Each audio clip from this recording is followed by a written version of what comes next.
Bismillahirrahmanirrahim. Salatu wassalamu ala sayyidina Muhammad Rasulullah wa ala alihi washabihi wa sallam. Subhanaka la ilma. Rabbi shrah li sadri wa yassir li amri wa hlul 'uqdatam min lisani yafqahu. Baik, semua ayat Al-Qur'an ini berkesan kepada Nabi tentu saja karena beliaulah orang yang diwahyukan kepadanya Al-Qur'an. Kemudian seluruh ayat Quran, bahkan huruf-hurufnya, bahkan penggalan-penggalan kata manusia. Jadi ada berapa tadi? Buruk konsentrasi ya. Baik. Tetapi dari seluruh ayat itu ada satu atau beberapa ayat dari 6.200 ayat lebih, ada satu atau dua ayat yang membuat Nabi ini menangis ya. Sedari malam sampai pagi tiba, sampai sholat subuh tiba, bahkan beliau masih menangis. Jadi mula-mula begini, ini sabab nuzulnya. Bismillahirrahmanirrahim. Suatu malam Nabi beristirahat atau tidur di kamar Sayyidah Aisyah radhiyallahu anha, di kamar Sayyidah Aisyah. Jadi tiba giliran beliau radhiyallahu anha. Kemudian Nabi berbaring di sebelah beliau. Setelah itu Nabi bersabda, "Wahai Aisyah, saya perkenankan saya, kalau kau izinkan saya akan berdiri untuk bermunajat, bersembahyang, bermunajat, dan beribadah kepada Allah." Nah, ini jawaban Sayyidah Aisyah ini keren banget ya. Ini disebutkan dalam banyak buku. Jawaban beliau radhiyallahu anha adalah, saya senang bersamamu Nabi. Maknanya senang melayani Nabi sebagai istri satu. Tapi aku lebih senang membuatmu senang. Maka apa yang senang dalam hatimu yang untuk kau lakukan, silahkan. Nah itu dia. Oke, Romi sudah menghayal punya istri yang seperti itu. Begitu pula Faiz dan lain-lain. Maka Muhammadkanlah dirimu. Ada tulisan bagus sekali saya kira dalam buku Nabi Muhammad bukan orang Arab, judulnya Muhammadkan hamba. Kalau di filsafat untuk pemalas ada tulisan Muhammadkah aku, Muhammadkan aku. Nah itu dia. Nanti kalian bisa akses tulisan itu. Inilah ayat yang membuat Nabi SAW menangis sedari malam sampai subuh tiba. Bahkan ketika Sayyidina Bilal, tukang azan itu, radhiyallahu anhu bertanya, sampai bertanya Sayyidina Bilal itu. Ketika subuh setelah mengumandangkan azan, lalu Sayyidina Bilal bertanya, "Mayu bekika ya Rasulullah? Apa yang membuatmu menangis, wahai Kanjeng Nabi? Mayu bekika? Apa yang membuatmu menangis, wahai Tuan, wahai Kanjeng Nabi?" Lalu beliau menjawab, "Bagaimana aku tidak menangis ketika saat tadi malam Quran Allah mewahyukan turun wahyu ini ya, beberapa ayat yang mau kita baca ini." Ayat itu adalah surat Ali Imran 190. Dan ini turun persis di bulan ini. Di bulan Jumadil Ula. Nah, itu dia ya. Bismillahirrahmanirrahim ayatnya. Inna fi khalqis samawati wal ardi wa ikhtilafil laili wan nahari la ayatin liulil albab alladzina yadhkurunallaha qiyaman wa qu'udan wa 'ala junubihim wa yatafakkaruna fi khalqis samawati wal ardi rabbana ma khalaqta hadza batila subhanaka faqina azabannar. Sesungguhnya dalam penciptaan langit dan bumi ada 3 makna sekurang-kurangnya kata penciptaan teman-teman. Nah, kalau teman-teman banyak ya nanti salah satunya bisa membuka buku ini. Ini kamus Mufradat Al-Fadhil Quran Al-Asfahani, Ar-Raghib Al-Asfahani. Di sini Quran, kosakata Quran ini tertulis 2.700 kata, lebih sedikit. Maknanya kalau kau belajar, kalau kau pelajari sehari 10 kata, selesai 9 bulan belajar kamus ini, kamus Quran ini. Jadi sehari 10, sebulan 30, dalam 9 bulan sudah 2.700. Sehari 10, sebulan 300, dalam 9 bulan 2.700. Oke. Ada sih kamus lain banyak. Sing sering kita buka Maqais fil Lughah, Fihris Juzuri Kalimatil Quran, kemudian Mu'jizatul Quran ya, nah, dan seterusnya. Banyak kamus Quran itu. Fairuz Zabadi yang Basairuz Zabi Tamyiz dan lain-lain. Nah, inna fi khalqis samawati. Khalqis samawati ini khalqis samawati itu di Quran terulang 30 kali. Khalqis samawat dan khalqas samawat itu terulang 30 kali. Oke. Kalau teman-teman mau tahu referensinya silakan buka di Fihris Juzuri Kalimatil Quran atau Fathur Rahman li Thalibi Ayatil Quran. Banyak ya referensi tentang itu banyak. Dan dulu ulama ini teman-teman sekalian yang dirahmati oleh Allah, dulu para ulama ini menulis manual. Jadi dihitung satu persatu. Sekarang kan sudah ada komputerisasi dan digitalisasi dan seterusnya ya. Tentu saja sekarang lebih mudah. Oke. Kholaqa ini sekurang-kurangnya 3 maknanya. Yang pertama penciptaan. Khalqis samawat berarti penciptaan langit dan bumi. Yang kedua adalah pengaturan. Yang ketiga pengembangan atau pendayagunaan. Ada 3 ya, bahkan bisa 4 tadi itu. Tapi sekurang-kurangnya 3 ini cukup. Nomor 1 penciptaan. Berarti inna fi khalqis samawati wal ardh, sesungguhnya pada atau dalam penciptaan langit dan bumi ada waqtilafil laili wan nahar, dan perubahan silih bergantinya siang dan malam itu tanda kebesaran Tuhan bagi ulul albab. Oke. Ayat sebelumnya kalau kita tengok itu burhan walillahi mulkus samawati wal ardh. Allah lah pemilik kerajaan langit bumi. Wallahu ala kulli syai'in qadir, dan Allah Maha berkuasa. Ya toh? Itu lihat falah ya. Oke, sekarang kita baca khalqis samawati wal ard, maknanya penciptaan, makna pertama. Yang kedua pengaturan. Ini penjelasannya.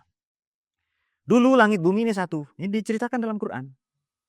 Kemudian Allah pisahkan. Masya Allah, anak TPQ ngaji habis maghrib ya, jam segini datang. Ini luar biasa itu. Ya, kau berburuk sangka dia mau main dengan temannya. Tidak, emang dia mau belajar. Hanya dalam bentuk permainan. Nah, mata zohir mau memandang itu bermain, Div. Tidak. Mereka mau belajar hanya dalam bentuk permainan. Seperti Maria Montessori yang tadi pagi kita baca di ngaji Brudaid. Oke, jadi begini. Nomor 1, apa fit makna khalqis samawati wal ard? Baik, nomor 2 aal. Pengaturan. Ini dia. Dulu langit bumi ini satu. Lalu ada dentuman dahsyat namanya Big Bang. Terpisah ya toh? Meledak itu, dentuman meledak, ada ledakan raksasa. Oke, misalnya begini, ada bola raksasa di sini yang diisi oleh gas. Meledak misalnya. Dan bola ini terisi benda-benda padat, koral, besi, paku, dan lain-lain. Kira-kira ledakannya berhamburan itu beraturan atau tidak? Jawab. Jawab, beraturan atau tidak? Tapi ledakan langit dan bumi beraturan. Lalu muter-muter jadi planet, muter-muter jadi bintang, muter-muter jadi galaksi. Terus begitu. Siapa yang mengatur ini? Maka makna khalqis samawati wal ardh yang kedua adalah pengaturan. Baik, kira-kira nanti Div ini berkembang enggak? Tambah besar enggak ini? Mau berputar di orbitnya.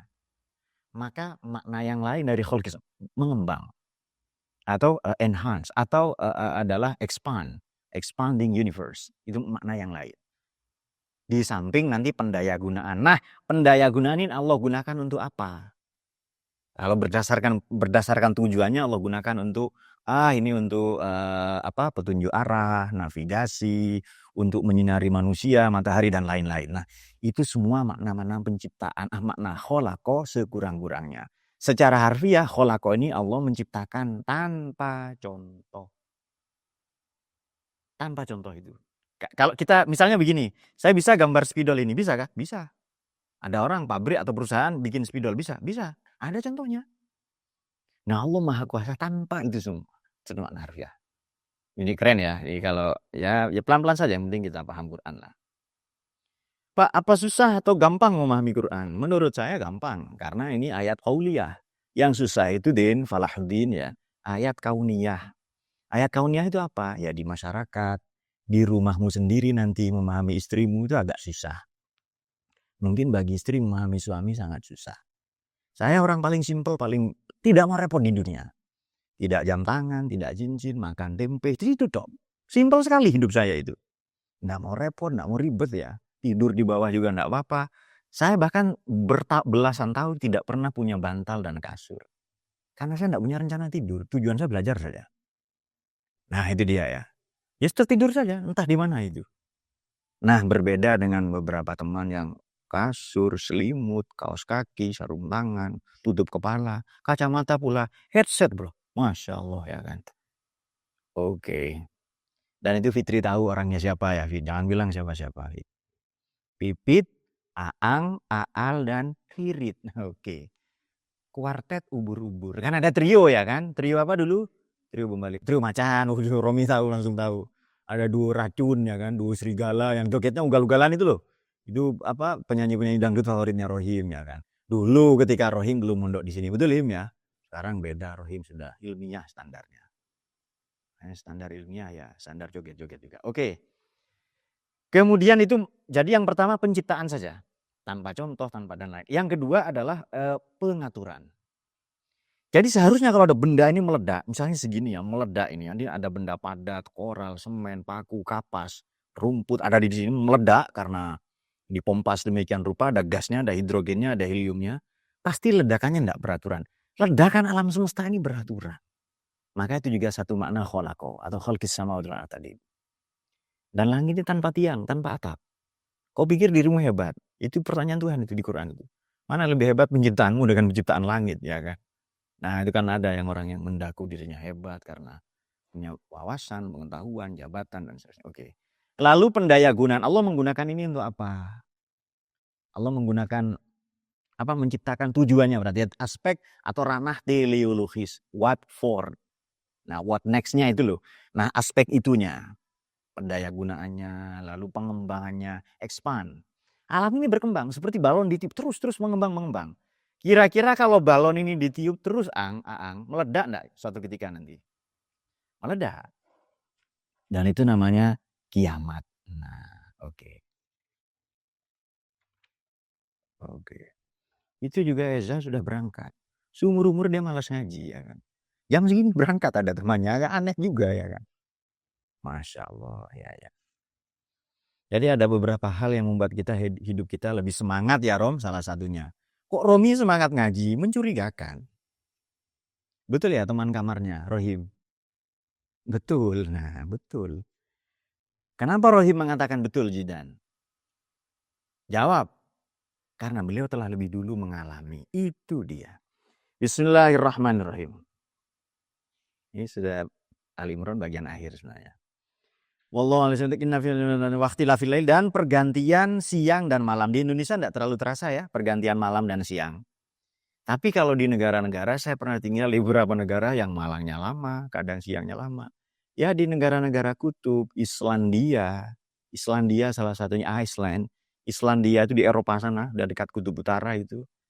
Itu siangnya 24 jam. Siangnya 21 jam. Jadi kalau puasa di sana 21 jam. Malamnya hanya 3 jam. Saya pernah puasa 18 jam setengah ya di negara yang ya ketika musim dingin itu saja. Tapi orang Indonesia emak-emak pinter. Punya utang puasa 18 jam setengah. Begitu bayar utang puasa, cari yang 9 jam. Dibayar di musim panas. Jadi kamu kesana, kepikiran kesana ya. Pinter sekali mama Indonesia itu. Jadi utang di musim dingin dibayar di musim panas. Oke. Pergantian siang malam. Bahkan kalau kita melewati garis edar pergantian siang malam, kadang ada ya kapal atau perahu, kapal besar, kapal pesiar atau kapal pongkang atau kapal pemuat kontainer ya. Itu dia berada di tengah-tengah antara siang dan malam. Pernah ya lihat ya? Nah, pernah ya. Nah, itu dia. Oke. Pergantian siang dan malam. Makanya siang ini perlambang cahaya, malam perlambang kegelapan. Karena itu sehebat-hebatnya siangmu, cahayamu, maknanya sehebat-hebatnya kau belajar beribadah, ada saja sisi gelap, sisi malam di dalam dirimu. Ini tafsir Isyari kalau ini ya.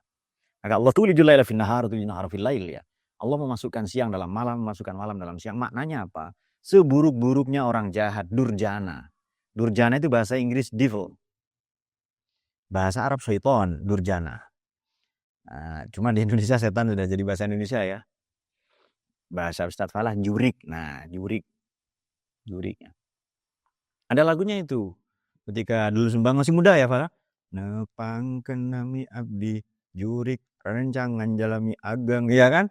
Sobat dalit konglomerat, sareng pejabat nu bangsat, nu sok nipu rakyat. Nah, itu kan ya ada lagu itu, ada lagunya Dul Sumbang. Dulu saya belajar bahasa Sunda. Khawatir jadi mantunya orang Sunda. Ternyata di luar prediksi ya. Menikah dengan tetangga desa. Masya Allah. Itulah hidup Din. Jadi santai saja Ustadz Falahuddin ya. Ustadz Jidan santai ya. Haram menikah. Nah, beliau ini. Oke, waqtilafil laili wan nahar la ayatil li ulil albab. Itu tanda bagi ulul albab. Ulul albab itu 16 kali di Quran. Ulul albab itu begini. Tahu enggak kalian kelapa? Jadi misalnya ini kelapa. Ini misalnya kelapa ini misalnya kelapa. Ini misalnya kelapa. Tahu ya ini kelapa ya. Di dalam kelapa ini ada apa? Kelapa utuh. Satu buah kelapa. Di dalam kelapa ada apa? Di dalam kulit kelapa itu loh, ada serabut. Betul ya? Bahasa kalian sepet, serabut ya. Oke. Di dalam serabut ada batok kelapa. Sudah ya? Di dalam batok kelapa ada daging kelapa. Betul ya? Di dalam daging kelapa ada air kelapa. Di dalam batok kelapa ini kan ada daging kelapa. Ada kulitnya, kulit luar. Lalu kulit dalamnya. Kemudian di dalam daging ini kalau diperas, diparut ada santan. Oke, coconut milk. Oke, coconut milk. Oke, ada santannya. Di dalam santan ini ada minyaknya, betul ya? Di dalam minyak ada atomnya. Terus begitu. Orang yang tahu itu semua bahasa Qur'annya ulul albab. Paham ya? Ulul albab. Kalau tahu luarnya tuh kelapa, jual saja sana. Itu bukan ulul albab. Jadi ulul albab ini dekat dengan filsuf. Maknanya. Ulul albab maknanya adalah luhurian. Nah, itu dia. Saya ulangi. Misalnya kelapa sawit atau apa ya kan. Jadi ini kan batok kelapa ini. Ini buah kelapa. Ada kulit bagian luar ya toh.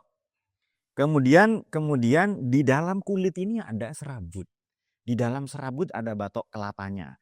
Di dalam batok kelapa ada kulit tipis daging yang membungkus daging. Di dalam itu ada daging kelapa. Kalau diparut nanti diperes keluar menjadi santan tadi, coconut milk tadi. Di dalam santan itu ada minyak. Lalu dipanaskan 1500 sampai 3000 derajat Celcius. Kemudian di dalam minyak itu ada atomnya. Ada nukleus. Terus itu enggak berhenti itu. Di dalam atom ada atom lagi. Ada proton, neutron, elektron terus itu. Nah, orang yang tahu itu semua sampai detail itu disebut ulul albab. Dari kata lubun. Lubun itu maknanya essence, quiddity, esensi, jauhar, substansi. Nah, itu makna lubun. Siapa yang tahu sampai sedetail itu? Ya filsuf. Nah, maka ulul albab ini dekat secara makna dengan filosofer. Nah, dengan filsuf. Sudah ya? Jadi penciptaan langit dan bumi, makna kholqo tadi itu ya, fi khalqis sama. Penciptaan langit bumi, pengaturan langit bumi, gugusan langit dan bumi, kemudian pengembangan, expanding, atau pendaya gunaan langit bumi, dan serta pergantian silih bergantinya, bertukar tangkapnya siang dengan malam, itu sungguh-sungguh ayat tanda kebesaran Tuhan bagi para filsuf. Paham ya? Gampang ya? Paham ya? Makna ulul albab, ngerti ya kalian ya? Kira-kira begitu ya? Oke, ya sudah. Siapakah ulul albab itu dijelaskan lagi? Atau bagaimana caranya? Itu kan ulul albab itu berarti ontologi. Sekarang epistemologinya bagaimana? Jadi etos, patos, logos. Di kan filsafat ya kan? Etos, patos, logos. Logosnya bagaimana? Bagaimana epistemologinya? Ini dia. Alladzina yadhkurunallaha qiyaman wa qu'udan wa ala junubihim. Mereka yang senantiasa berzikir, to mention dan to remember. Menyebut-nyebut dan ingat-ingat. Ini ada penjelasan bagus ya di sini. Di beberapa tafsir ini ada. Keren sekali itu ya. Bahkan kalau kita nanya jangan ke orang pinter. Nanya ke ahlu zikr. Fas'alu ahla zikri in kuntum la ta'lamun. Oke. Biasa yang kita sebut-sebut itu yang kita ingat. Yang kita ingat ya selalu kita sebut-sebut. Jadi to mention dan remember. Ini dia. Jadi zikir ini adalah setiap cara, setiap pendekatan, every approximation. Setiap pendekatan, setiap approach, aproksimasi, setiap momentum, kesempatan, peristiwa yang mempertautkan kita. Satu, pola pikir kita. Yang kedua, sanubari kita dengan Tuhan. Itu namanya zikir. Caranya terserah. Tidak harus baca Quran. Bukan itu saja. Tapi yang dimaksud zikir ada zikir yang aplikatif. Zikir yang omnipresent. Zikir yang keseharian kita. Apa itu? Misalnya menjenguk orang sakit, mengantar jenazah ke kuburan, menolong saudara kita yang kesulitan, atau membantu, atau peduli pada tetangga, mengajar, mendidik. Itu zikir semua. Bukan hanya nyebut Allah, subhanallah gitu Rom. Ya Rom, bukan itu saja. Nah, Romi mainan drone kayak tadi ya. Di drone kayak tadi, tapi bagus juga ya. Helikopter kata anak saya. Drone.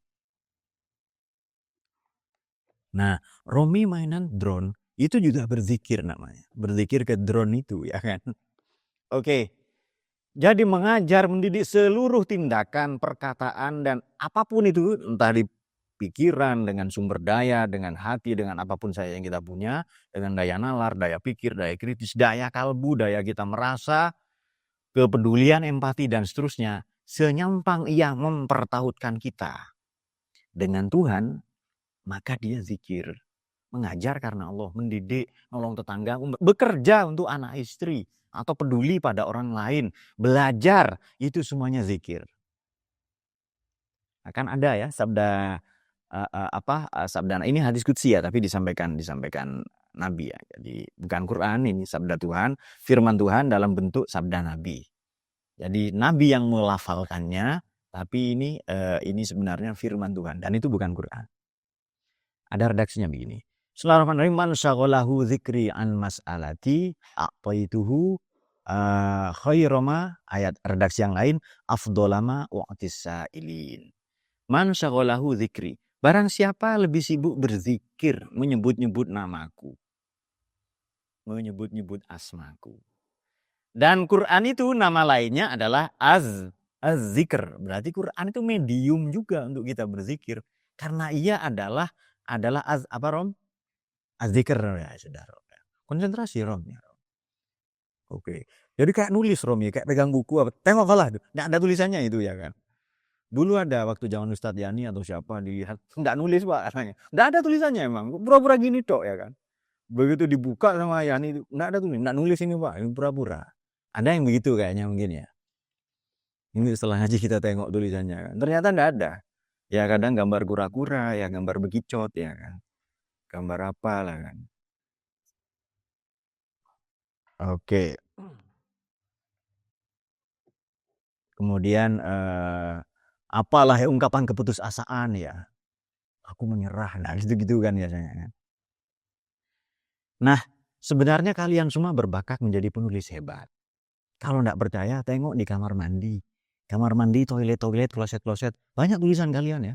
Itu banyak sekali. Ratapan-ratapan kalian itu loh ya. Nah, yang tertuang dalam bentuk tulisan itu menandakan kamu punya apa Rom? Punya apa Rom? Punya bakat besar dalam menulis. Nah, itu dia. Oke, kita teruskan.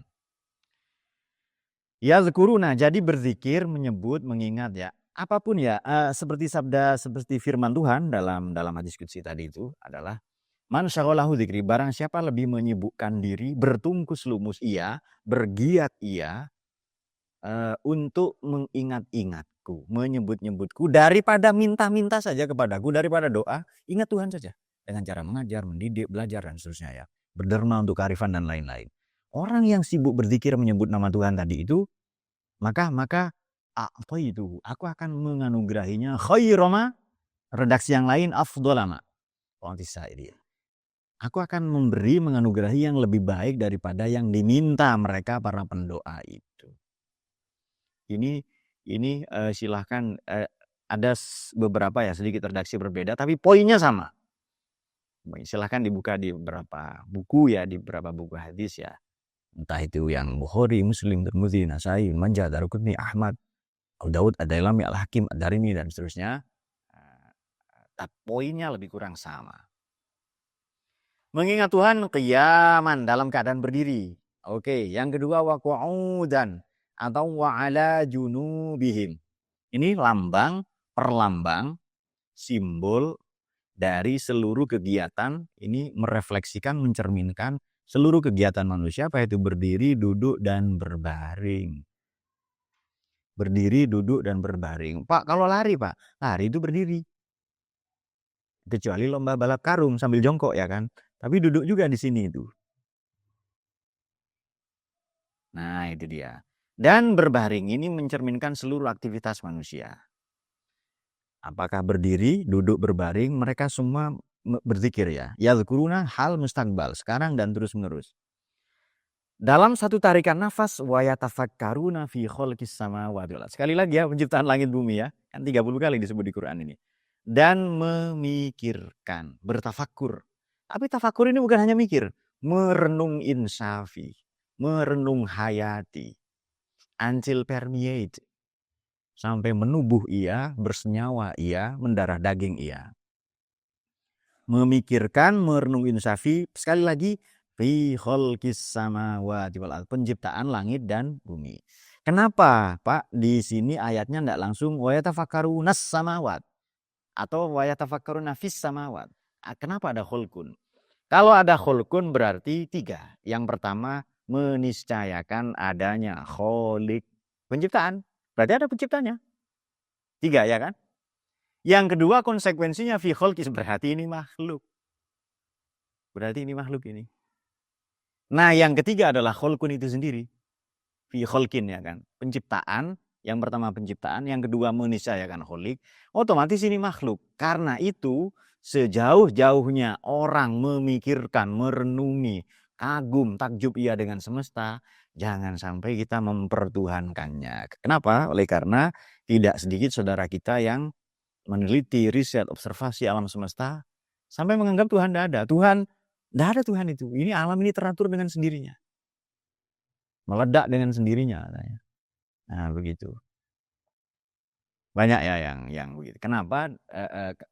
Dia baru berhenti di la ilaha. Terus saja sebenarnya. Sedikit lagi itu. Illallah. Jadi ateis itu sudah keren. Dia sudah separuh jalan. Separuh jalannya lagi seharusnya itu. Illallah itu. Sudah la ilaha dia loh. Sudah nafi, sudah negasi. Tinggal isbat. Oke. Sekeras-kerasnya Sayyidina Umar mencaci, menghina Nabi, perjuangan Nabi, kemudian menghina orang Islam, menuduh mereka sufaha, pandir, menggantikan Tuhan-Tuhan lama, menuduh apa lagi, Rom? Belum saya katakan Romi, ya, Rom. Oke. Nah, jadi Romi takut satu hari ini kan. Masya Allah ya kan. Memang angel ya Gen Z itu harus konsentrasi penuh ya. Dulu Ustadz Fala masih ingat ya, ngaji kalau Selasa pagi Ustadz Fala ya. Habis subuh sampai jam 8 malam. Kita harus coba sekali-kali ya. Hanya berhenti makan dan saya jemput anak saya ke sekolah saja. Berhenti makan, sholat, ngaji terus sampai malam itu. Mungkin 14 jam ngaji itu ya. Kita coba. Sampai batas maksimum. Kalau sudah kau lakukan, kau baru ulul albab itu luhrian. Kau pecinta ilmu betul. Kalau enggak ya, masa 3 menit udah gini. Kedip-kedip, ngantuk habis itu ya kan. Buka-buka apa, lalu garuk-garuk itu ya Fit ya. Ini dok ya kan. Nah, kita harus coba sekali ngaji sampai 12 jam, 14 jam. Sampai batas maksimum. Nah, sebelum saya berkeluarga, saya menulis pagi sampai malam. Kadang malam sampai pagi lagi ya kan.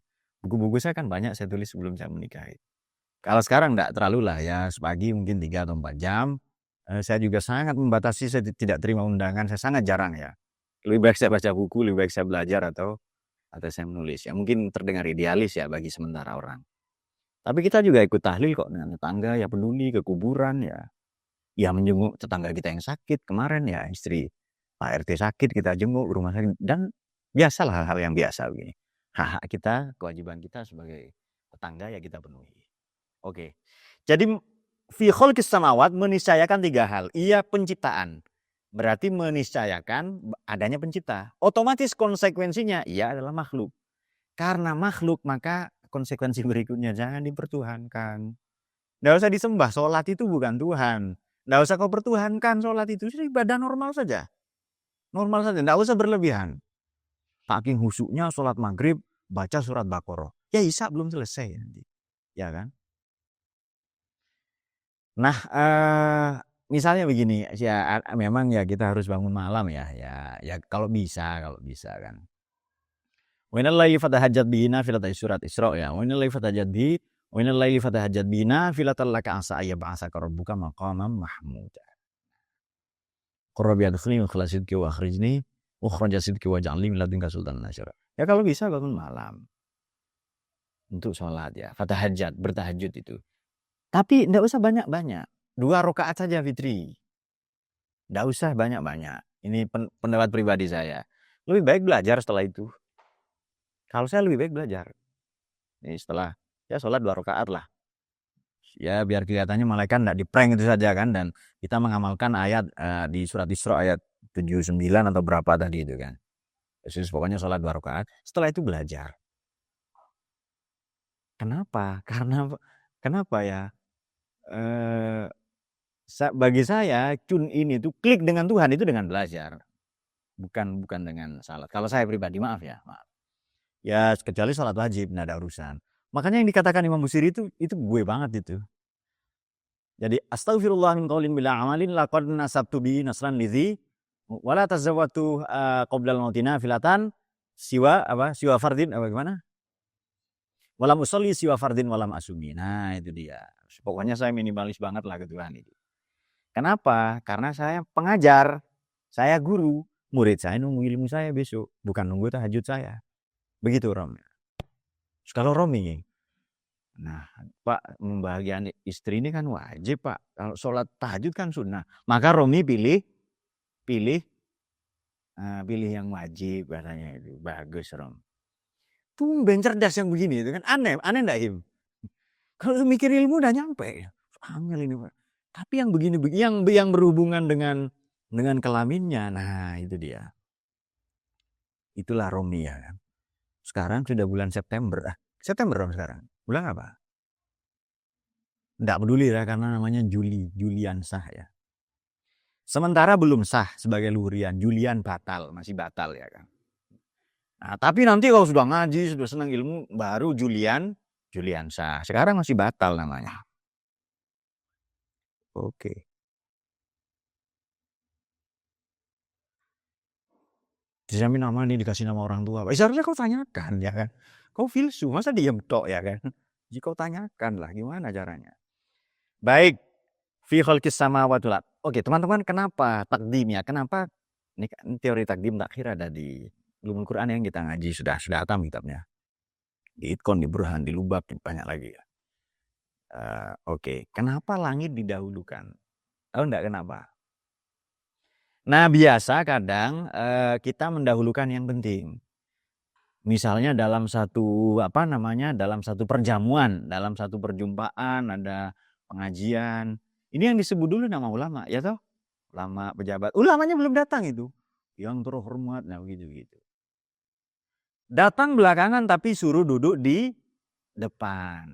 Tapi kalau bukan siapa-siapa, apalagi panitianya gitu kadang ya. Kalau datang orang kaya, monggo, jempolnya bisa begini. Sampai dipelintir 2 kali, muter-muter begini jempolnya. Ya, monggo. Begitu yang datang ucun, wis golek lungguh dhewe Mas, nisor gedang rapopo ya kan. Duduk bawah pohon pisang saja enggak apa-apa. Enggak diurus kalau ucunnya kan. Jadi feodal banget itu membeda-bedakan itu apa namanya? Ya situlah pokoknya ya. Oke. Ya rasis lah pokoknya. Diskriminatif. Nah, diskriminatif banget itu. Rabbana ma khalaqta hadza batila subhanaka faqina adzabannar. Ulul albab itu karena merenung insafi, karena zikir dan berpikir, berarti ini merentangkan pikiran, melakukan riset, observasi, pengamatan dan lain-lain, sampailah pada kesimpulan. Ini kesimpulannya. Rabbana ma khalaqta hadza batila.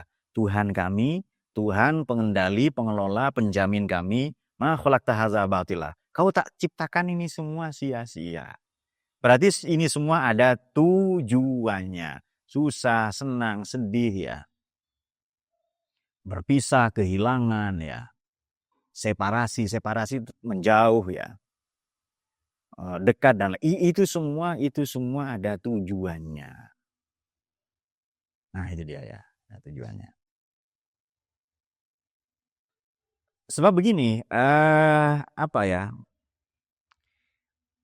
alasan orang ateis itu salah satunya begini. Saya banyak buku-buku ateis saya itu banyak, belasan atau puluhan dalam bahasa Inggris ya.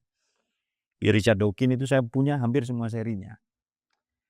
Jadi begini. Harimau misalnya menerkam kancil. Singa menerkam rusa.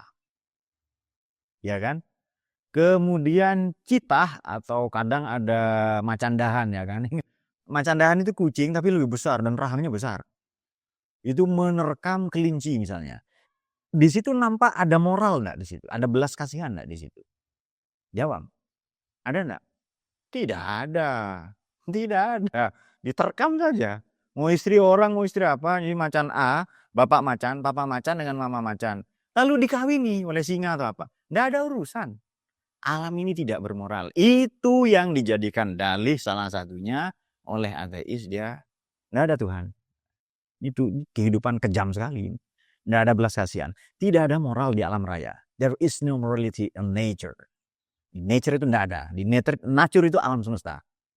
Nggak ada moralitas itu. Bulan dihantam, meledak, jadi planet.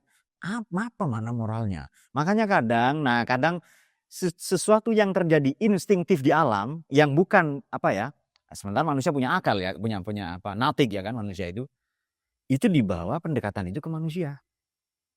Coba sekarang begini, harimau misalnya menerkam makan atau buaya misalnya.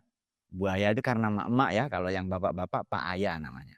Anaknya Ayah namanya Ang, yang buaya Pak Ayah. Nah, jadi ada anak namanya Ayah, ibunya buaya, bapaknya Pak Ayah. Buaya atau aligator, namanya siapa Ali? Namanya siapa Ali? Nama lengkapnya aligator ternyata ya kan, pemangsa. Aligator ini memangsa rusa yang nyebrang di sungai. Tidak ada moral di situ. Lalu kita katakan singa, cita, harimau, macan tutul, kemudian buaya, aligator, kita menuduh mereka binatang buas. Pertanyaannya, manusia makan itu semua enggak?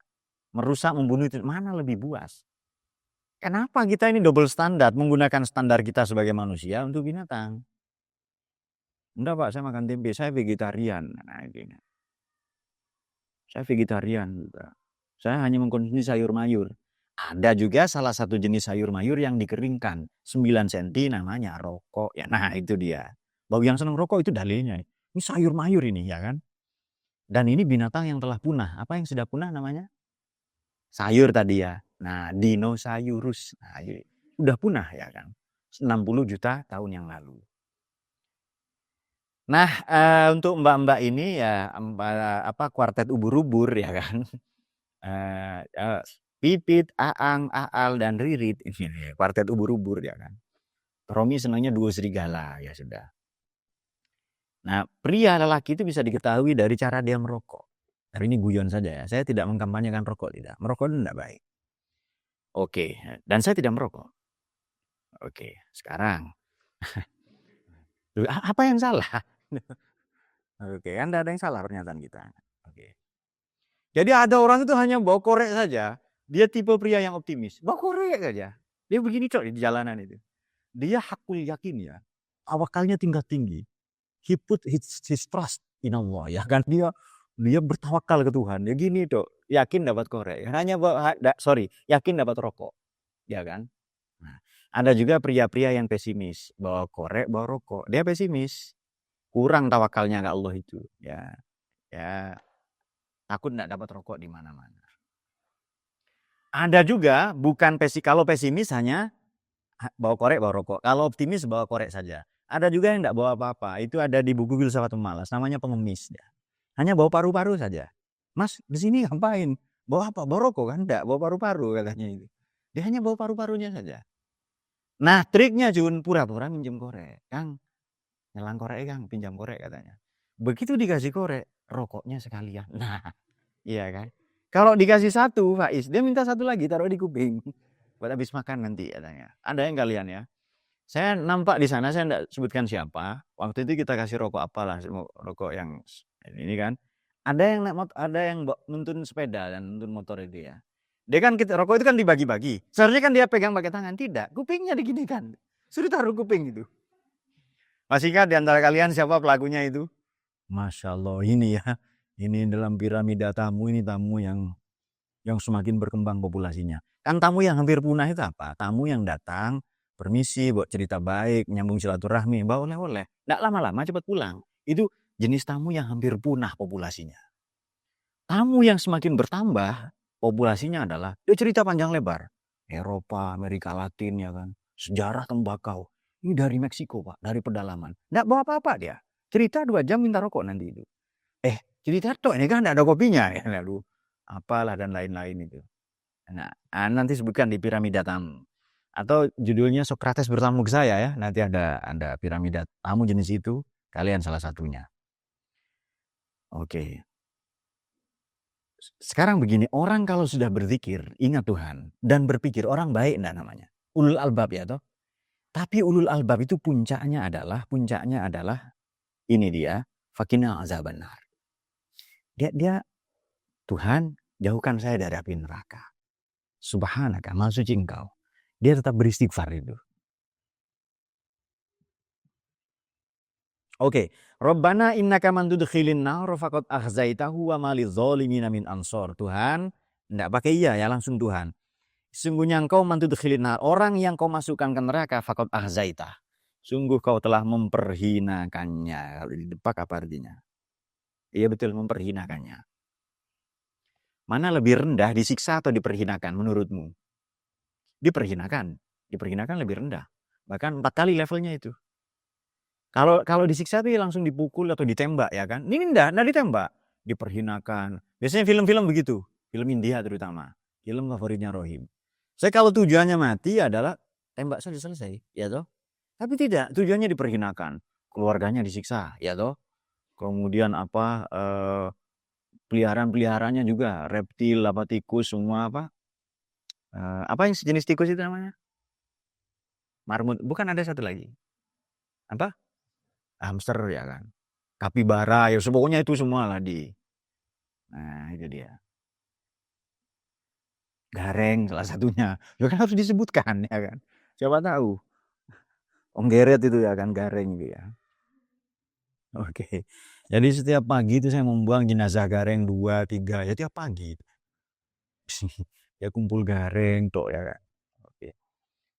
Ternyata ada lagunya ya kan. Roti goreng sing dodol koyok gareng ya kan. Ada gareng itu ternyata. Bukan, maksudnya gareng itu gareng kan ada tokoh di wayang itu ada 4 ya, Punokawan itu Gareng, Petruk, Bagong dan Semar, ya kan? Semar, Gareng, Petruk, Bagong itu ada filosofinya itu. Semar itu syamir yadak, maknanya sing-singkan lengan baju. Ayo berusaha, bahasa Jawa cangcut taliwondo. Berusaha, bergegas, bergiatlah, bertungkus lungus. Syamir yadak.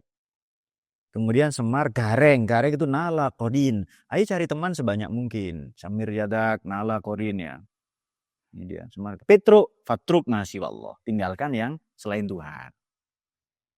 Bago dari bagong itu ya. Bago itu doribina fama ada ayat Quran begitu kan. Bahasa Jawa lacut ya. Berkhianat, jangan sampai kau begitu. Nah, ada 4 Punokawan ya. Tapi itu upaya islamisasi yang dilakukan Wali Songo ya. Kita fokus ke sini lagi. Robbana sudah innaka man tudkhilina faqad ahzaitah. Wa ma lidzalimin min ansor, dan orang-orang yang lalim itu tidak akan pernah punya pembela. Ayat berikutnya Rabbana innana sami'na munadiyan yunadi lil iman an aminu bi rabbikum fa amanna rabbana faghfir lana dzunubana wa kaffir 'anna sayyi'atina wa tawaffana ma'al abrar. Ini loh, orang yang sudah ulul albab saja itu masih beristighfar. Kami mendengar seruan yang memanggil kami lil iman untuk beriman. An aminu bi rabbikum fa amanna. Kami beriman. Seruan itu kami ijabahi. Kami indahkan. Mengindahkan maknanya apa, Fit? Nah, mengindahkan maknanya memedulikan, mengindahkan. Oke. Rabbana faghfir lana, ampunilah dosa-dosa kami ya. Dzunubana wa kaffir 'anna, dan hancurkanlah, leburkanlah sayyi'atina, keburukan-keburukan kami. Wa tawaffana ma'al abrar, dan wafatkanlah kami bersama orang-orang saleh, orang baik ya. Ayat berikutnya Rabbana wa atina ma wa'adtana ala rusulika wa la tukhzina yaumil qiyamati innaka la tukhliful mi'ad. Ini poinnya. 194 ya. Anugerahilah kami Rabbana wa atina ma wa'adtana, apa yang telah kau janjikan ala rusulika pada para kekasihmu atau rasulmu. Wala tukhzina yaumal qiyamah. Tuhan, jangan kau perhinakan kami di hari kiamat. Jadi orang beriman tidak minta disiksa, tapi jangan diperhinakan. Kenapa? Karena yang masuk neraka itu diperhinakan Tuhan. Begitu. Innaka la tukhliful mi'ad. Tuhan, kau tak pernah mengingkari janji. Sudah ya? Baik, mari kita hitung karena ilham datang kita sudahi. Kita hitung sekarang ada berapa Robbana? 1, Bismillahirrahmanirrahim. Rabbana innaka, Rabbana ma khalaqta hadza batila, ayat 191 ya toh. Rabbana ma khalaqta hadza batila. Sudah. Kemudian 192 Rabbana innaka man tudkhilin nar faqad akhzaitah. 3 Rabbana innana sami'na munadiyan yunadi lil iman. Ya, berarti sudah. 4 Rabbana faghfir lana dzunubana. 5 Rabbana wa atina ma wa'atana ala rusulika. Nah, salah satunya kalau berdoa itu jangan tinggalkan Rabbana 5 kali. Baca Rabbana sampai 5 kali. Kalau teman-teman perhatikan saya baca doa Rabbana pasti 5 itu. Karena ayat berikutnya fastajaba lahum rabbuhum, pasti diijabah Tuhan. Kalau Rabbana sudah 5, ya toh? Pasti diijabah Tuhan. Ya Jun, Rabbana itu 5 kali. Ucun 5 kali, Romi juga. Jadi, tapi Rabbana apa ya? Oh kalau Ucun bukan sama siapa Romi. Allahumma barik lana ya. Gimana sebenarnya Rabbana barik lana ya kan namanya. Rabbana ya. Inilah udhi'u amala amilin minkum min dzakari wa unsa. Aku tidak pernah menyepelekan. Aku tidak pernah menyia-nyiakan, memandang remeh, mendiskreditkan. Udhi'a maknanya juga selain memandang rendah, menutup-nutupi. Saya tidak akan tutup-tutupi amal kalian meskipun seberat zarroh, seberat atom ya. Alladzina hajaru wa ukhriju min diyarihim, mereka yang berhijrah meninggalkan kampung halaman, wa udhu fi sabili wa qatalu, kemudian berjuang, dibunuh, dilukai, diancam, diintimidasi karena di jalan Allah ya wa qatalu, berperang atau terbunuh ya la ukaffirunna anhum sayyi'atihim. Aku akan melebur menghancurkan dosa-dosa mereka, keburukan mereka. Wa udkhilannahum jannatin tajri minal anhar, dan akan aku masukkan ke surga yang di bawahnya mengalir sungai-sungai. Sawaban min indillah. Pernah enggak kalian bertanya, kenapa bukan sawaban minallah? Tapi harus min indi, di sisi. Oke. Baik, misalnya begini. Ini rumah. Misalnya ini rumah ya, atau ini benda kotak lah. Rumah, ini misalnya rumah berukuran 20 meter. Sekeliling rumah lebih besar dari rumah enggak? Lebih besar dari rumah enggak? Ya, betul ya. Atau di sampingnya rumah, ini sisi kanannya rumah misalnya. Sisi kanannya rumah ya kan. Kalau rumah ini berukuran 10 meter misalnya, sisi kanannya 10 meter. Betul toh? Ini panjangnya rumah panjang 10 meter. Sisi kanannya 10 meter. Kalau Allah Maha Besar, pahalanya enggak mungkin dia kasih yang kecil itu. Di sisinya kok. Itu maknanya. Ya, tapi ini metafor. Bukan betul ada di situ betul, ini metafor saja. Jadi ini ayat majazi ya, bukan hakiki, bukan begitu. Pahala itu seperti apa ya Allah ma'lam. Saya tidak tahu. Ganjaran ya. Ganjaran. Nah ada him yang lebih sepi, yang lebih apa ya, lebih besar lah dari itu ada pasti. Karena ganjaran bahasa Maduranya apa him?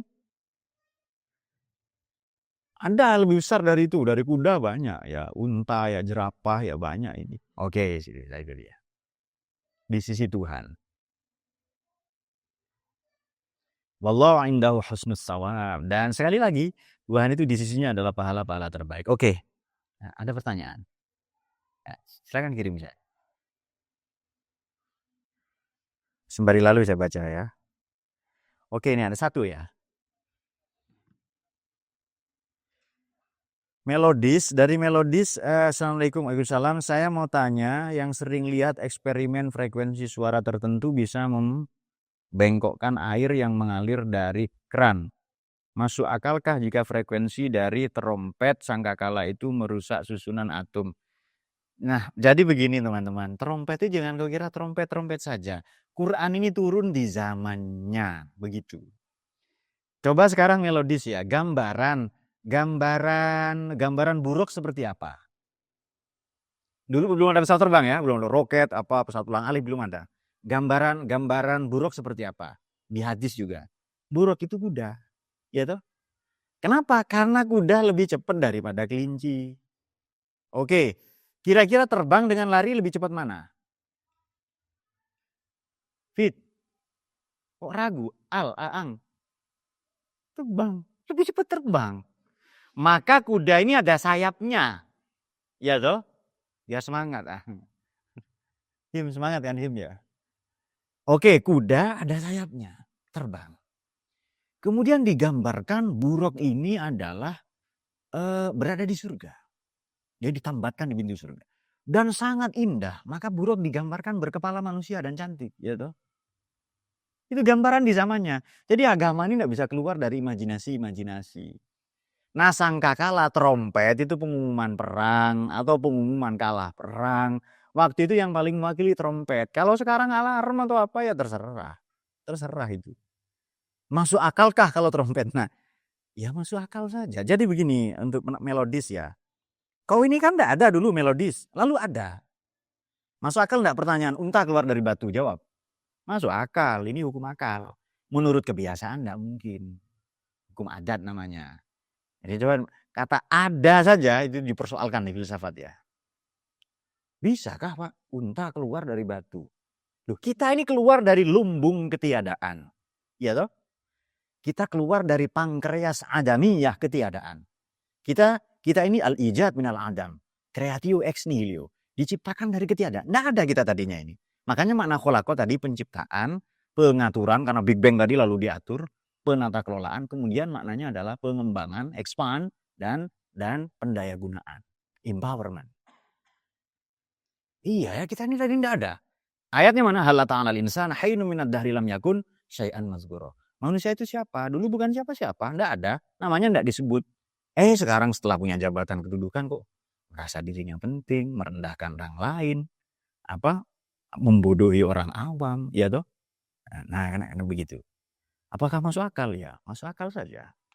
Jadi begini, ini masuk akal kan mungkin. Ini minal mungkinat. Yang wajib itu saudara melodis hanya Allah. Yang lain mungkin itu. Manusia ada atau enggak? Mungkin. Nah, jin dan lain-lain itu mungkin semua. Minal mungkinat ya. Oke, itu dia. Nah, sama dengan begini. Cerita Mi'raj itu ya. Enggak mungkin Pak, enggak masuk akal. Masuk akal. Hanya akalmu enggak nyampe. Mi'raj itu loh. Oke, sekarang Mi'raj itu begini. Kalau saya lempar kertas dengan kayu lebih cepat mana? Lebih jauh mana jaraknya? Read. Kayu dengan batu. Batu dengan peluru. Peluru dengan suara. Suara dengan cahaya. Mi'raj perjalanan cahaya, selesai. Jadi kalau enggak batu yang terbang, kayaknya bukan. Pak, tapi ya. Sekarang kono ya kan. Nah, walhasil jadi begini teman-teman ya. Tuhan ini ingin membuktikan beberapa kali.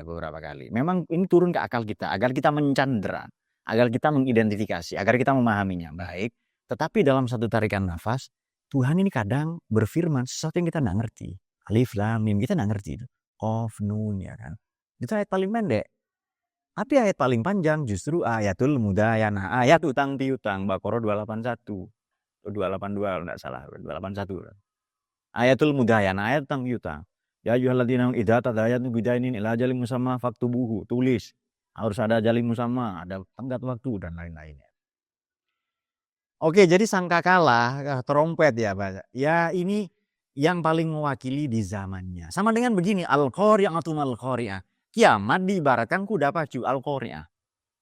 Demi yang berderu, berdentum. Waktu itu kuda-kuda perang. Al-qari'ah, padahal kiamat yang dimaksud. Kadang kiamat disebut ghosyah, yang menutupi. Ghosyah itu bahasa modern, tudung saji. Tutup makanan itu loh. Hal ataka hadithul ghosyah.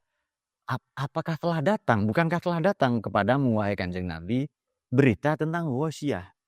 Jadi kiamat ini menutupi semesta, maka redaksi kiamat pakai ghosyah. Bahasa Arab modern tudung saji, penutup nasi. Nah, makanya ada orang nyolong tudung saji di pasar. Ya kan, sore buru-buru sholat disembunyikan di tas di belakangnya. Sholat ya di maghrib, sholat di masjid itu. Kalau sudah isya ya, maghrib atau masuk isya dia sholat. Imam membaca itu.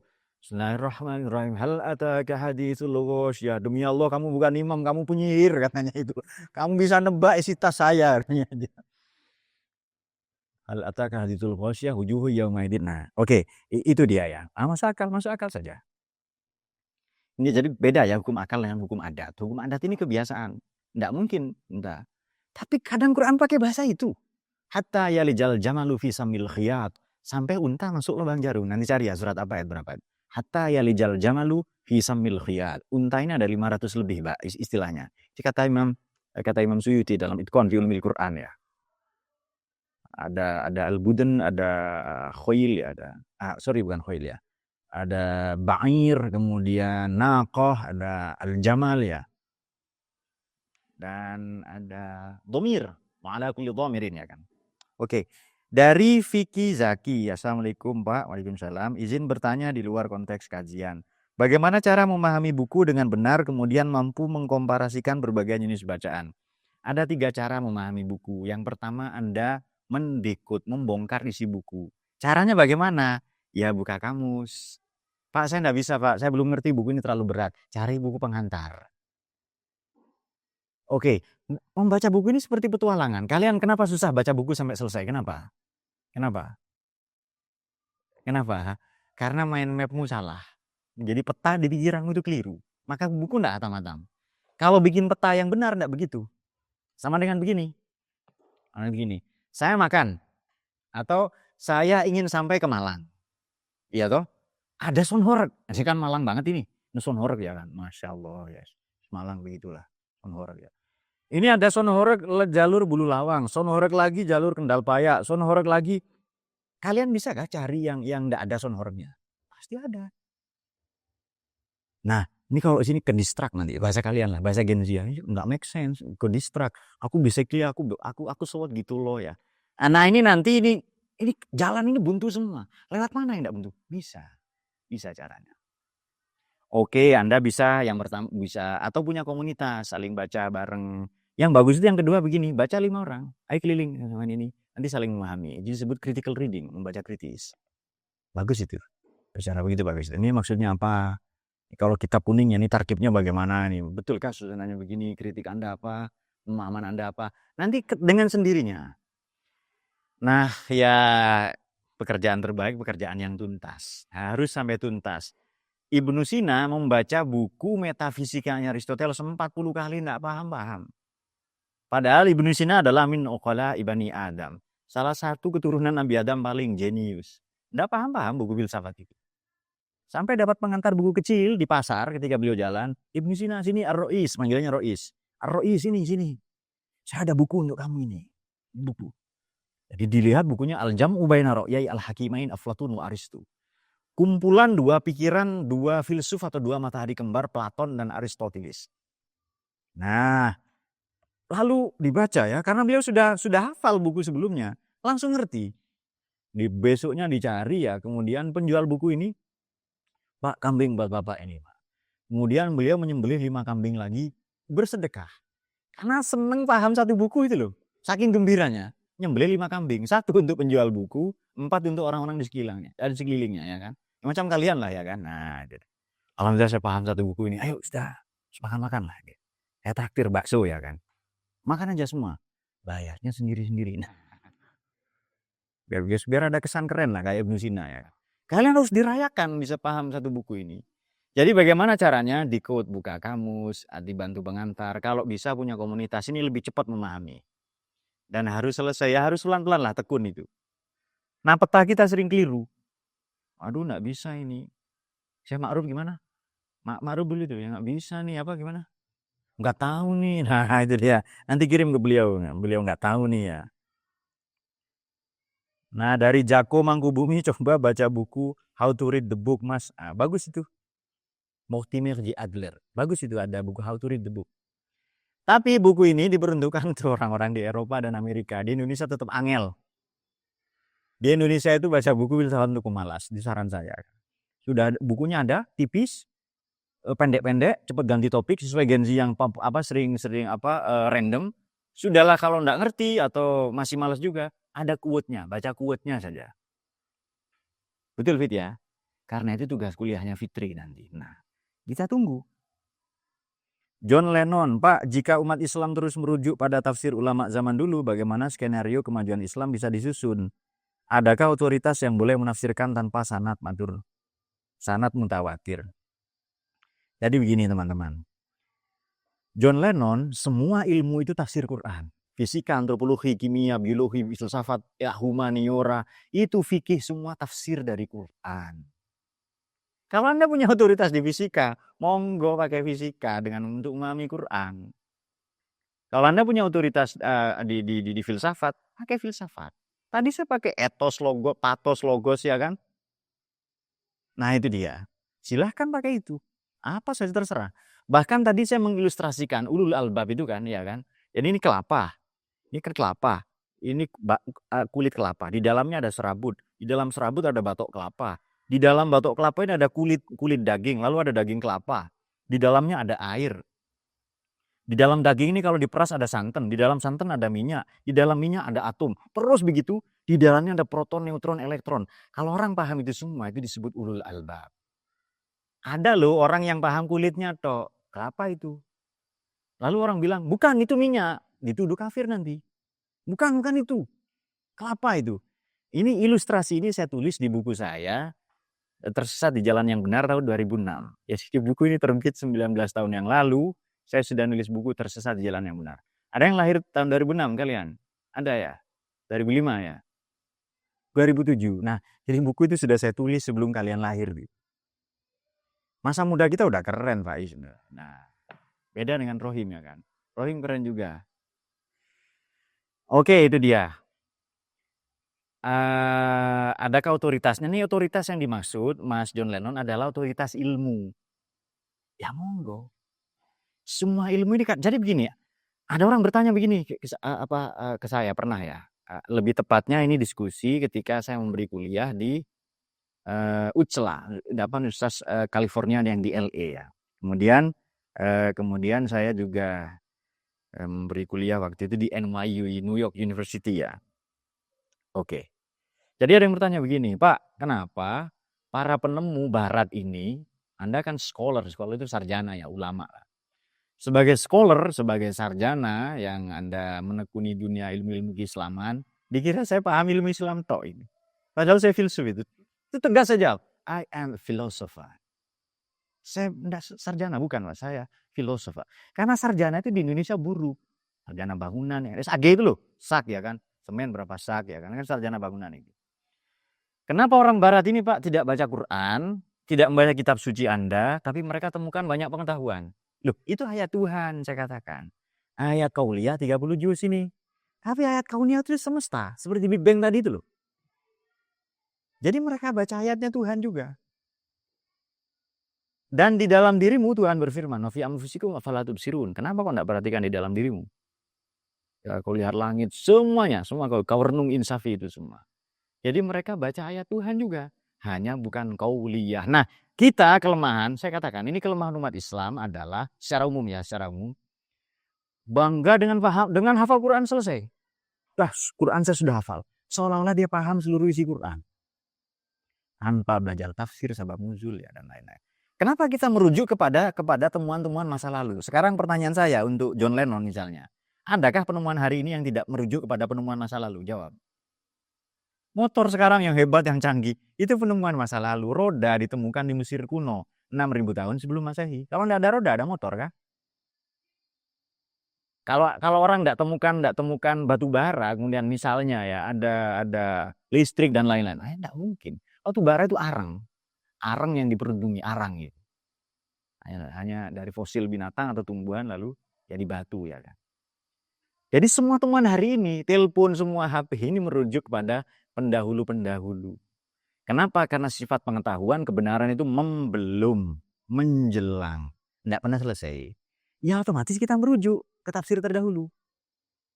Lalu kita cari kontekstualisasi. Nah ini dikemukakan oleh Fazlur Rahman, ada teori namanya double movement. Kembali ke masa lalu di mana konteks Quran turun, itu ada studi historisitas dan normativitas atau hermeneutik. Lantas kita kembali ke konteks kita hari ini. Nanti ada win-win solution, ada jalan tengahnya, memahami itu. Dan saya sering melakukan itu, John Lennon, sering sekali itu. Entah di surat Ibrahim atau berapa saya lupa. Tapi ada ayat begini. Alam taro ilal ladzina baddalu ni'matallahi kufran wa halu qaumahum darul bawar jahannam yaslaunaha wa bi'sal qarar. Wahai luhurian, wahai peserta ngaji tafsir, wahai para filsuf, wahai para pembelajar, alam taro mengapa tidak kamu riset, observasi, studi kasus, penelitian ilal ladzina pada oknum-oknum, Bahlil, Luhut, Erick Thohir ya, siapa lagi? Oknum loh ya. Nah, siapa lagi? uh, Fadlizon ya semua oknum loh ya. Mereka semua baddalu ni'mat Allah. Oknum apakah akademisi, ulama, intelektual. Ada ini triple helix. Saya tulis di buku Kondom Gergaji 2018. Kemudian ada ilmu akademisi, ilmuwan, ulama dan lain-lain. Ada birokrat, para pejabat dan satu lagi pemodal. Ini oknum semua. Mereka semua baddalu, memanipulasi, menyelewengkan, memakap anggaran. Karena ada usaha, masa Soeharto pahlawan ya toh? Ada usaha mereduksi. Ada impunitas ya kepada alur sejarah bangsa Indonesia. Kalau Soeharto pahlawan kan berarti Gus Dur penjahatnya. Berarti aktivis reformasi yang penjahat ya toh? Nah, itu dia. Mereka semua baddalu manipulasi nikmat Allah di Indonesia apa? Sumber daya alam, sumber daya manusia, sumber daya ideologi namanya Pancasila. Wa ahallu dan membawa oknum-oknum tadi qaumahum pada rakyat Indonesia darul bawar menuju negeri yang krisis. Seharusnya baca tafsir itu begitu, baca Quran. Kita sudah lakukan lama itu John Lennon. Bukan kemarin, bukan. Lama sekali. Nah. Ya wa'allama Adam al-asma. Allah ngajari Nabi Adam nama-nama. Sendok, sutil, irus, serok, piring, parut. Masa itu? Saya tidak memaknai itu. Asma itu adalah nilai-nilai universal. Realitas-realitas ontologis. Karena beliau calon pemimpin dunia. Setelah ontologi yang kedua epistemologi ya Adamu ambihum biasmaim. Itu baru epistemologi itu. Baru nanti Adam yang ketiga industri. Adam 25 kali di Quran. Berarti sudah aksiologi nilainya. Ini membaca Quran dengan pendekatan filsafat. Boleh saja. Boleh saja. Nah, kalau punya kemampuan, kalau enggak ya. Jadi kenapa merujuk kepada ya karena semua ulama merujuk kepada. Nah, kalau sanad ini apa sih? Kau maksud sanad itu apa sih? Sanad itu pemahaman atau nyatat nama guru saja? Mana lebih penting? Ya pemahaman. Saya tidak belajar tafsir secara mendalam kepada satu guru pun ya. Ya hanya standar banget lah ya, hanya Jalalain gitu aja. Selebihnya saya belajar sendiri. Ya Fatihah sama yang ngarang. Selesai. Kalau Anda sanad itu menurutmu nama guru, ada kitabnya Mas. Jam'ul Asanid. Ada kitabnya. Ya saya punya kitab begitu gitu. Tapi saya lebih senang baca fisika, antropologi, kimia, biologi. Saya lebih senang baca itu. Buku-buku dokteran, buku istri saya banyak sekali. Saya lebih senang baca itu daripada menghafal nama-nama guru. Ini dari ini bin ini. Itu hafalan begitu tradisi jahiliyah. Yang betul pemahaman hari ini. Oke, kenapa? Orang jahiliyah menghafal nasabnya. Mbah-mbahnya dihafal itu. Sebagai satu bentuk kebanggaan. Itu jahiliyah itu. Masih banyak ya yang belum selesai nih Pak. Apa rahasia diulangnya Robbana 5 kali? Sudah dikatakan tadi ya. Kemudian terima kasih jawab oke. Saya lulusan jurusan sains dan juga santri meskipun belum sempurna fan ilmu. Kurang lebih 15 fan ilmu. Sudah bagus itu. Yang diperlukan untuk menafsirkan Quran sesuai kitab Al-Itqan karena waktu dan umur sangat terbatas. Nah ini panjang sekali ya. Yang jelas begini. Setiap ilmu ada ilmu-ilmu penunjang. Ada ilmu buka. Jadi ilmu ini hampir seluruhnya bukan untuk ilmu itu sendiri. Contoh mantik, bukan untuk mantik itu. Untuk memahami teks. Untuk bisa mengambil kesimpulan. Tafsir bukan untuk tafsir. Tafsir itu untuk memahami Quran. Dan buku atau kitab atau tafsir, misalnya kan 15 tafsir lebih nih. Ini ditulis untuk merespon zamannya sesuai kebutuhan zamannya. Sekarang kebutuhan kita beda. Mungkin beda lagi. Agar mempelajari tafsir, agar bisa belajar tafsir Quran perspektif sains, agar bisa mengintegrasikan. Nah ini harus pakai, mungkin kita harus ngobrol lama ya. Tapi sekurang-kurangnya pakai teori abstraksi Aristoteles itu bisa. Jadi semua ilmu ini sebenarnya terhubung. Jadi Quran ini ya, kata Imam Suyuti, lahu zohrun wa batnun. Ada makna zohir, ada makna batin. Wa fi batnihi batnun. Di makna batin ada makna batinnya lagi. Wa fi batnihi batnun ila sab'ati abtun. Sampai 7 lapis makna batin. Sampai 70. Walhasil satu ayat Quran saja ini menginspirasi lahirnya. Satu ayat Quran ada 1000 makna. Itu alih bahasa dari kata tak terbatas. 1000 makna. Satu makna itu bisa melahirkan 1000 pengetahuan, epistemologi. Bangunan pengetahuan, peradaban. Satu pengetahuan bisa menjadi mercusuar ilmu dan peradaban. Wah itu luar biasa sekali. Kalau mampu ya. Bayangkan kita punya status ulul albab saja macam tadi. Wah itu hebat sekali. Dan Quran ini kabar gembiranya untuk Asyura Juli, Quran ini lebih dominan ayatnya tentang ilmu, 854 kali. Di bawah itu sejarah, humaniora, antropologi. Di bawah itu tentang muamalat, pergaulan sosial. Di bawah itu tentang ibadah mahdoh. Nanti paling sedikit itu ayatnya tentang al-wa'd wal-wa'id, janji dan ancaman surga dan neraka. Anehnya khotim Jumat para penceramah lebih senang bicara surga neraka. Nah, kapan-kapan bisa ditanyakan di pertemuan yang akan datang ya. Di awal langsung nanya Mas biar dijawab. Kalau ini sudah Allahumma arhamna bil Qur'an waj'alhu lana imaman wa nuran wa hudaw. Allahumma dzakkirna minhu ma nasina wa 'allimna jahilna warzuqna tilawatahu ana al-laili wa atrafan nahar waj'alhu lana ya rabbal alamin. Penjelasan yang singkat semoga menjadi tambahan ilmu yang barokah.